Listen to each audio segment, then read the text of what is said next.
Thank you. Can I firstly say how delighted we are as Kpmg to be here sponsoring and participating in this event. And it's a real privilege to be in a room with some of the movers and the shapers of our future mobility ecosystem. So let me start by painting a picture, a vision of future transports here in London. And let's go into this future. Let's imagine we are in February 2030.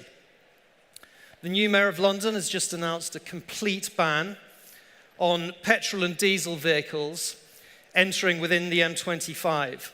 And this is building on some of the bold moves made by Sadiq Khan some 10 years earlier. This is ahead of the original target and spurred on by some of the competitive announcements from Paris, Berlin, and Shanghai. The ultra-low emission zones now cover 10 UK cities, and London's air quality has improved dramatically, with NOx levels falling some 80%. Diesel buses were phased out by 2025, and the fleets are now largely electric, but also hydrogen. And London's economy has benefited by some 4 billion a year from cleaner air through reduced costs of treating lung disease and lost working hours. And over 50% of public transport journeys are now delivered by smart integrated transport apps. This has resulted in a drop in price of travel. Over 50%, 4 times cheaper to use mobility as a service compared to owning private vehicles. And that's equivalent to a 10% pay rise. And private car journeys are now less than 20% of miles traveled. And in one of the UK's leading islands of autonomy, increased use of AV technology has reduced the 3,500 car accidents a year and over 100 deaths to almost zero. Last mile deliveries are now increasingly through autonomous drone, bots, and drop boxes, reducing delivery costs by some 50%. And London can now really claim to have the leading green, clean, connected, intelligent transport system. Now, this is clearly something of a utopian vision of mobility in 2030, but it does describe the potential outcomes of the system-wide disruptions that we at Kpmg and others have been tracking for over 5 years.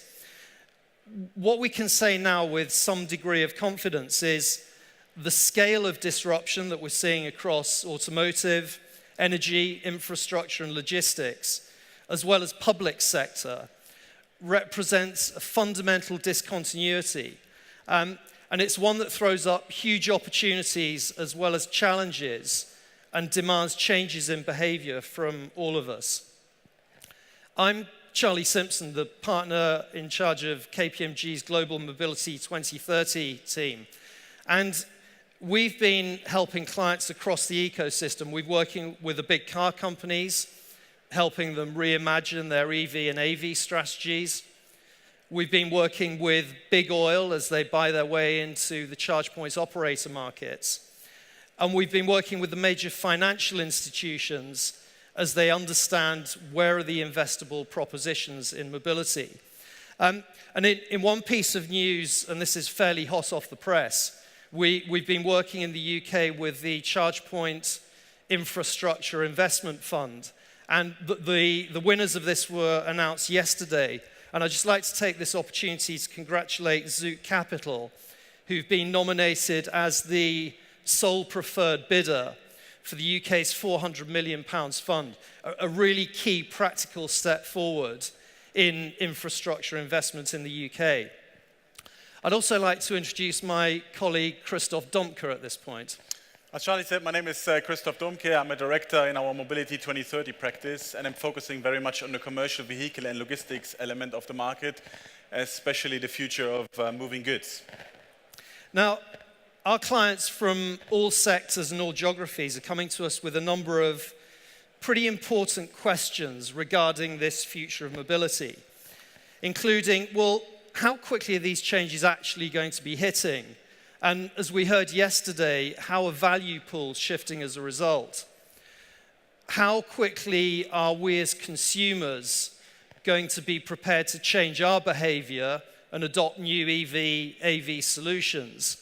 And where are the growth opportunities for our companies in this mobility world? And over the next 20 minutes, we'll share some war stories and practical examples as to how we're seeing this play out. So, Christoph, give us a view of some of the key trends and the market signals that we are seeing at the moment. So as you're probably all aware, we're going through a phase, probably the biggest transformation in a generation that we see in the market, and it's very much driven by a couple of supply-side forces: connectivity, autonomy, mobility as a service, and electrification. And I would also add here very much the issue of hydrogen and natural gas, which certainly have some benefits, particularly in Asian markets such as Japan and South Korea, but also among the heavy goods segment. Now, looking forward, if you look at the case of an electric, connected, autonomous, and shared vehicle, we think that costs per mile will decline by 40%. That's completely transforming business models. What is also changing is customer needs and customer attitudes. Regulatory pressures are increasing. So if you add up all those facts together, you get some pretty staggering statistics and forecasts. Those of you that are aware, we're launching every year our Kpmg Automotive Executive Survey, where we're interviewing 2,000 people around the globe, senior executives and CEOs across the industries, across the sectors, on how they see the area of future mobility, transportation, and the automotive industry progressing. And one of the very interesting findings from this year's survey is that the executives believe that up to 50% of consumers do not want to own a vehicle by 2025. So I think, Charlie, we should do a quick test actually here in the room, what the audience thinks. So can I ask everyone, please raise your hands if you currently do own a vehicle. So that's probably overwhelmingly 80% of the room. Let me ask another question. Who of you would replace his or her car with car ride-sharing schemes or similar services by 2025? It's probably 5 to 10%. So I think you can clearly say that the CEOs are more optimistic about the actual future going forward by 2025.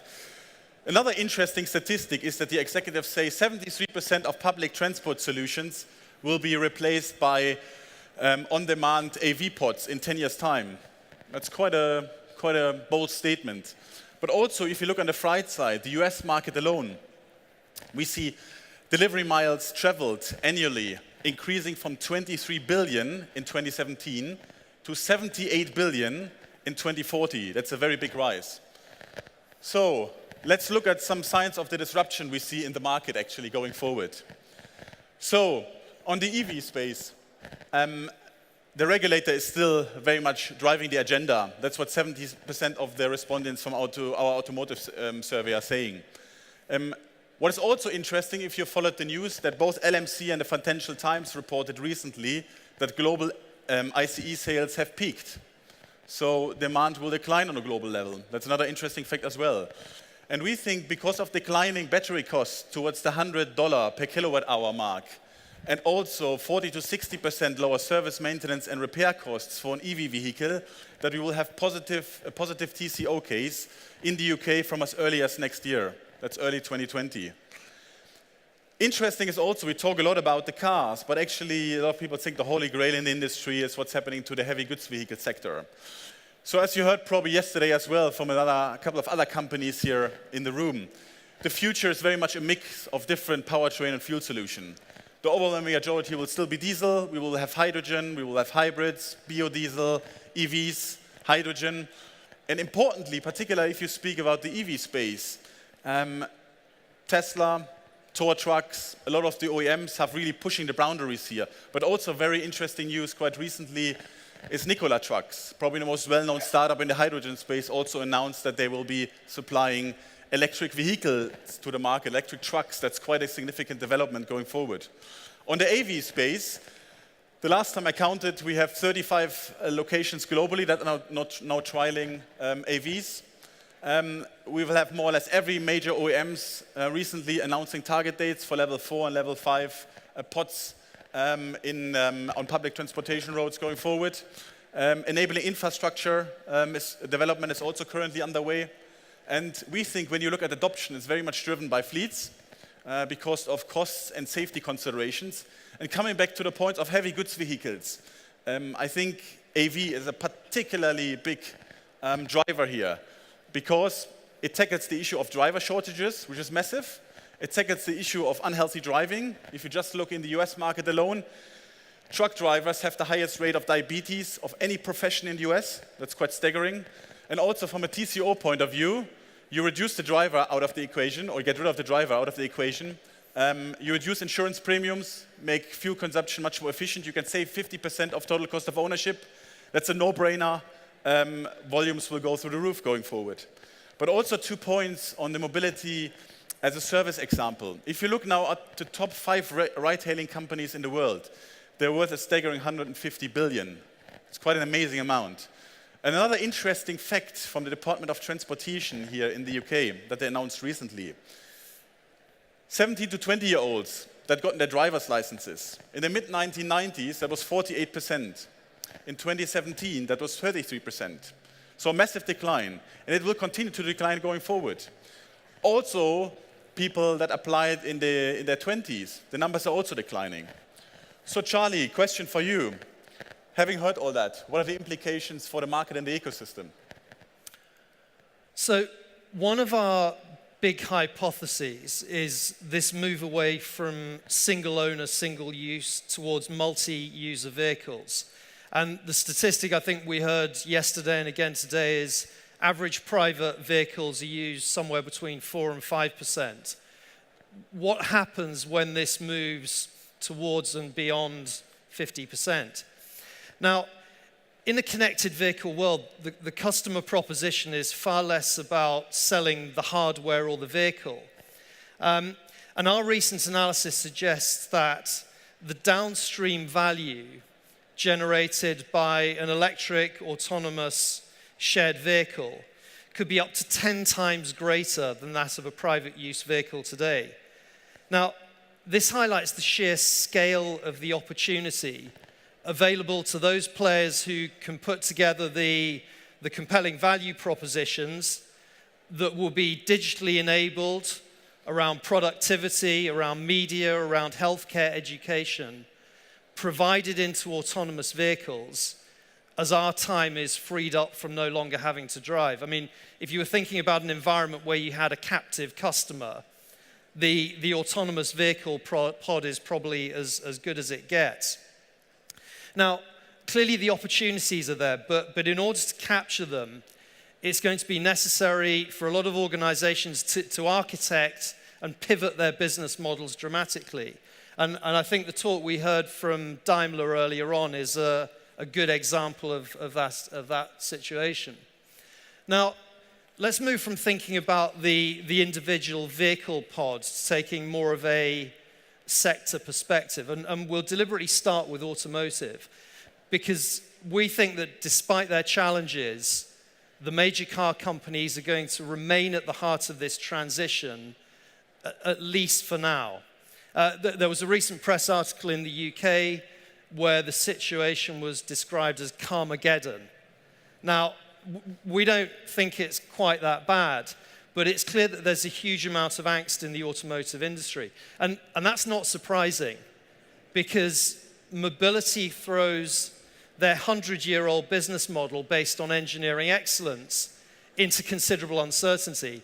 I mean, driven by the move from value in the metal, which they well understand, to value in the service. And what happens when being the ultimate driving machine is just less of a relevant proposition in this new world? And when the winning players around building digital platforms that aggregate fleet capacity on one side and dynamic consumer demand on the other, skills that the telecoms and tech players are very good at, but the car makers significantly less so. And the other challenge for the car makers is how do they scale up these future mobility businesses at the same time they're having to restructure and close down some of their older diesel plants. And we see some of the alliances between Ford and VW, between Daimler and BMW as some of the early industry restructuring moves on this. Retail and dealerships is another really interesting part of this model. And we're seeing some of the more innovative car makers, such as Hyundai, now selling their Kona EV direct to consumer online. And we're seeing companies like Rocar now putting mini car dealerships into Next clothing stores. So literally getting closer to where the consumers are. China's been mentioned a number of times over the last day or so. And the Chinese OEMs, particularly Geely, are not only buying into the car brands with their Volvo and Lotus acquisitions, but they're now buying their way into the mobility financial services market through their acquisition of Saxo Bank in Denmark. So really starting together to join together some of the dots. But if we only look at this through the automotive sector, we're going to come to the wrong conclusion. So let's think briefly about the energy sector perspective, and you heard a fair amount about this yesterday. One big question is, if in the EV world we no longer have to stop to fuel our cars up on the petrol stations, what are BP and Shell doing with their existing fuel forecourt business and the associated retail revenue? Well, we heard something about this yesterday from Shell with their recent acquisitions of New Motion, First Utility and Greenlots, and BP with their ChargeMaster deal. So they're already reimagining this future and diversifying some of this risk. And we're also working with the power and utility players as they start thinking about how do they scale up grid capacity to meet EV charging needs. And we're seeing some really interesting innovations as we're linking renewable energy to grid-scale battery storage for powering up of EV fleets. And we'll talk a little bit more about that. So let's think about this from a central government and local authority perspective. Now, one of the big issues in the UK is, for local authorities, are the decline in public transport revenues. And those of you who know the background story to the Uber situation in London will know some of the reasons for that. How are transport authorities going to be responding as these propositions just become cheaper, more attractive, and fewer of us are engaging in public transport? It's a major issue. For the UK government, the other challenge on the horizon is road fuel duty. 28 billion in the UK, which the Treasury clearly relies on. How's that gap going to be plugged as we move into an AV world? Now, our view on this is that it inevitably implies a further move towards road pricing and access charging. Now, that's politically incendiary in the UK, but we believe that's a logical endpoint. Another big factor for government in this area is how do they ensure economically and socially inclusive mobility solutions? If mobility services are purely seen as a service for wealthy metropolitan areas, this is going to be a real roadblock in terms of rolling this out nationally. If we think financial services, we're seeing increasing focus from private equity, VC, sovereign wealth and infrastructure funds to focus some serious capital and attention on this space. A couple of key questions here. If we're moving to this fleet world, whose balance sheet do these fleets actually sit on? And who's going to be financing the long-term investment as we upgrade the energy infrastructure and roll out of large-scale battery storage? Another question, and one the banks are getting increasingly interested in, is who's going to be funding and building the integrated payment platforms that are implied by this connected mobility future. And you take the looks at the likes of SoftBank, who again are starting to build multiple plays across this ecosystem. And that's without mentioning the insurance sector. Clearly in a world where in AVs the driver is no longer responsible, how does B2C insurance play out? And finally, as we do this tour of sectors, let's think about it from a telco and tech point of view. Clearly, 5G infrastructure is going to be critical for vehicle-to-vehicle, vehicle-to-grid, and the cybersecurity layer that's implied around this, with AV pods potentially generating up to 4 terabytes per second. And we're starting to see the likes of Dell, Intel, and Microsoft make some significant moves in this area. Intel's $15 billion acquisition of Mobileye being one of the most interesting ones. So, Christoph, if that's the broader view, at the heart of these developments lie the changing role of fleets. Yeah, absolutely. I think we see fleets as a key growth driver going forward. And I would encourage everyone in the mobility space to build fleet relationships early on, because as fleets grow, so will the revenue streams of all associated other players. No company can do it alone. No company can do everything. So it's about cooperation, partnership, also between competitors. I think that's another interesting result from our automotive survey. 65% of respondents said that cooperation between competitors is essential going forward. If you look at the number for responses in China alone, it rises to 84%. Now, another very, very important point is going forward, what is actually driving the future of moving goods and moving people. At the moment, at the moving goods side, it's very much about TCO. We need to earn a living, we need to make money. But if you look at it in the future, there's a lot of similar drivers between the future movement of goods and future movement of people. Costs, efficiency, safety, new technology. So the logical question arises, to what extent will we see shared services and modes that combine the future movement of people and goods? And as we architect in the future, will we see AV pods that can be configured in a modular fashion, so we carry a person in one trip and then goods in another, or concurrently? My final number from the Automotive Executive Survey said that 60% of the global executives and CEOs believe we will not differentiate between future movement of goods and people in the future. Let me finish very quickly on the 5 calls to action that we believe this implies. Firstly, this is about decoding the nature of disruption. And we believe for all companies involved in this, this is a leadership role.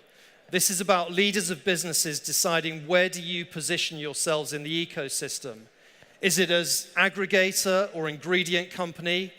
Is it as metalsmith or gridmaster? Secondly, it's about customer experiences. We as customers will transit if it's cheaper, cleaner, easier, and frankly more fun. The winners in our view will be the ones who focus on that customer experience. Thirdly, it's about unstranding assets, particularly in the energy and the automotive sector. We believe significant capital is invested in assets that will no longer be relevant in a mobility world. The ability to pivot these business models is going to be critical. Fourthly, and this is picking up on the previous speaker, data. The analogy here is that we see data as the new oil in the future mobility system. Huge potential volumes. And the major ingredients of success will be those people who capture, structure, and monetize the valuable data. And the final point I'd make is about scale and big bets. Arguably, the last 4 to 5 years have been pilot-level experimentation of technologies and concepts. We are now at the point where the winners are scaling up the size of their bets. And we would encourage you to lead on this. We've got the future leaders of shaping the mobility ecosystem sitting in this room today. It's going to require bold decisions. This is requiring companies to invest at scale outside of their core business, and that requires real leadership. So thank you. This area is clearly one of real passion for us.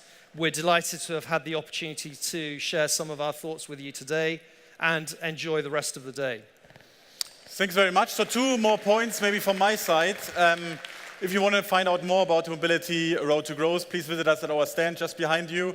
We have a very interesting roundtable discussion coming up about investment opportunities and challenges in the mobility space, hosted by 2 of Kpmg's finest. Thanks again, and I hope you enjoy the rest of this fantastic event.